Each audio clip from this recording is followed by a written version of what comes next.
Que el coronavirus es un arma biológica desarrollada por Estados Unidos, o por China, o por el Reino Unido, o por Rusia, o por Irán, o que fue creada en un laboratorio canadiense y robada por 2 espías chinos, o que es mucho menos letal que la gripe. No, mucho más mortífero que la gripe.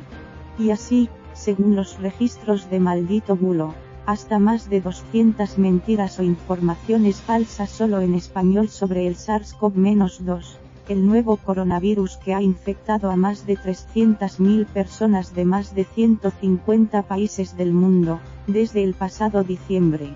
Esta infodemia, o desinformación que se expande más rápido que el virus, está repleta de embustes contradictorios y disparatados o curas tan milagrosas como ineficaces. También algún engaño creíble y, por tanto, peligroso para la salud pública. Pero, ¿a quién interesan todas estas mentiras? Cualquier desinformación siempre responde a una intencionalidad. La clave está en descubrir qué se busca con la mentira, desde generar alarma social a través de una gamberrada hasta la desestabilización política, geopolítica o incluso económica, explica Carme Colomina, experta en desinformación y políticas globales e investigadora del CIDO, Barcelona Center for International Affairs. Por ello, entender quién está detrás de la elaboración de un bulo, o a quién beneficia, puede ayudar a desenmascararlo. Estos son los principales perfiles. Hay una parte de algunos de estos bulos que es como una broma 2.0, asegura Carme Colomina. Un ejemplo de ello es la carta falsa difundida sobre la suspensión de clases en Castilla y León, antes de que efectivamente sucediera.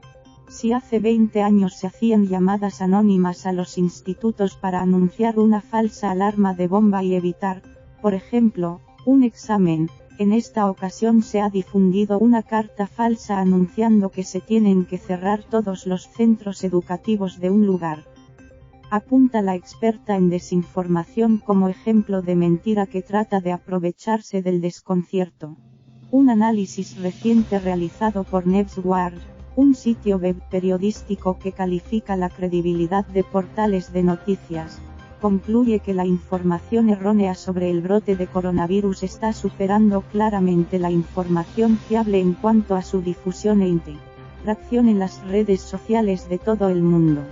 De acuerdo con el estudio, al menos 142 páginas web han publicado información falsa y potencialmente peligrosa sobre el brote de SARS-CoV-2 en Estados Unidos, el Reino Unido, Francia y Alemania. La investigación solo abarca estos 4 países.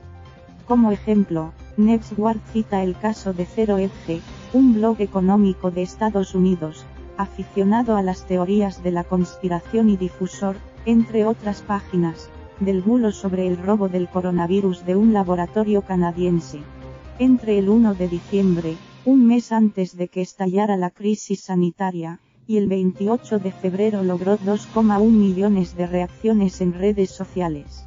Durante el mismo periodo, según NewsWire, el Centro para el Control y Prevención de Enfermedades de Estados Unidos tuvo 175.000 interacciones, pese a que la web.gov es el primer resultado que aparece en Facebook al buscar la palabra coronavirus en Trending Bot norteamericano. La avalancha de información sobre el coronavirus, que convive con bulos muchas veces contradictorios, genera en la audiencia incertidumbre.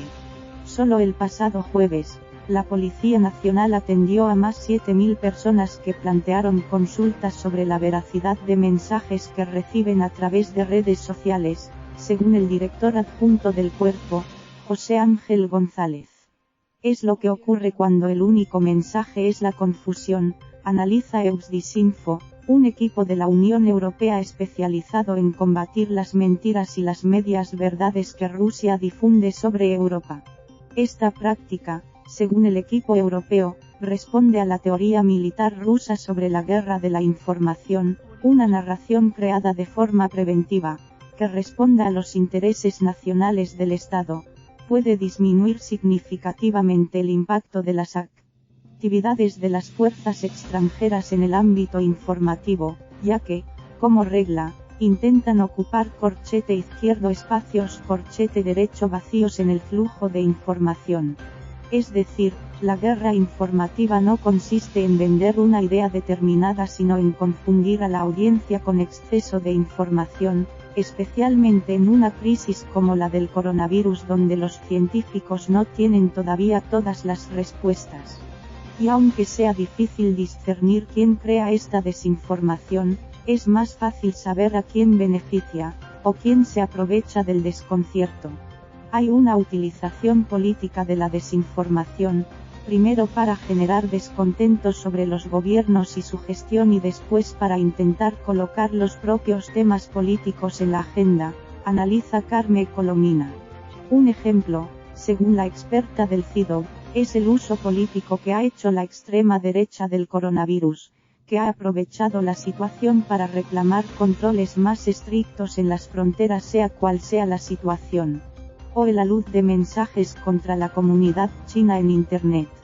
Unas sociedades desinformadas, asustadas, que se sienten vulnerables pueden aumentar la presión y el descontento sobre sus gobiernos, añade Colomina. Incluso si es difícil o imposible demostrar que hay desinformación directamente pensada o manipulada para tener unos efectos económicos, la realidad es que los mercados bursátiles son muy sensibles a las percepciones, a los rumores, a la incertidumbre y, por tanto, a la desinformación, concluye la experta del CIDO. Hay muchos ejemplos previos. En abril de 2014, el índice de la Bolsa de Nueva York cayó en picado después de que la cuenta de Twitter de la agencia de noticias Associated Press fuera hackeada e informara de un falso atentado contra la Casa Blanca en el que el entonces presidente de EU, Barack Obama, había resultado herido. Y aunque, como sostiene Colomina, sea casi imposible descifrar quién se esconde detrás de estos bulos, sí es posible saber quién se beneficia, al menos de la incertidumbre. El ejemplo más reciente es de los dos senadores republicanos de EU que acaban de ser acusados de utilizar supuestamente información privilegiada para vender acciones de las que sacaron un alto rédito antes de que colapsara el mercado por el coronavirus, una muestra de que la desinformación siempre tiene algún beneficiario.